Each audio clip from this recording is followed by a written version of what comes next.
తెలివితేటలు ఇక్కడ బాగానే ఉపయోగపడేలా ఉన్నాయి. అమ్మా, రాధగారి ఊళ్ళో అంగన్వాడీ టీచర్గా పనిచేసేవారంట.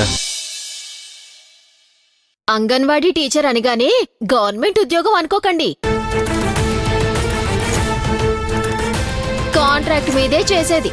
పిల్లలకు ఆలు ఏబిసిడీలు నేర్పించేదంతే. ఇప్పుడు ఆ ఉద్యోగం కూడా లేదు. అంటే వీళ్ళకి సంపాదనే లేదన్నమాట.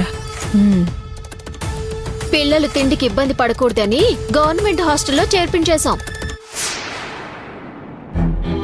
సంపాదనదేముంది? ఒకరోజు ఉంటే ఇంకొక రోజు ఉండదు.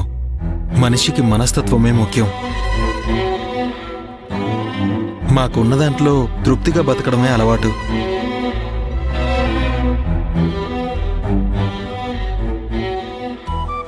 ఇంట్లో ఉండేది మేమిద్దరమే. నాన్న చనిపోయాక అమ్మ నన్ను కష్టపడి పెంచింది. నేను డబ్బు వేటలో పడి అమ్మకి ఒంటరితనం మిగల్చకూడదని ఫైనాన్స్లో కారు కొనుక్కుని క్యాబ్ డ్రైవర్గా పనిచేస్తున్నాను.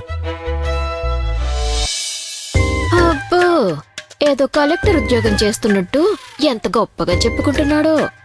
2 కుటుంబాల వివరాలు మాట్లాడేసుకున్నారు కాబట్టి ఇక అమ్మాయిని పిలిపించండి. పెద్దమ్మా, రాధం తీసుకురా.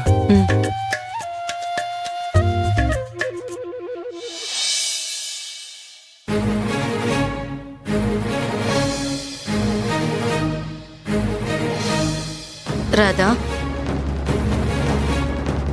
నిన్ను రమ్మంటున్నారు. అబ్బాయి చూడ్డానికి మర్యాదస్తుల్లా ఉన్నాడు. నీ సమస్య చెప్తే అర్థం చేసుకుంటాడు అనిపిస్తోంది.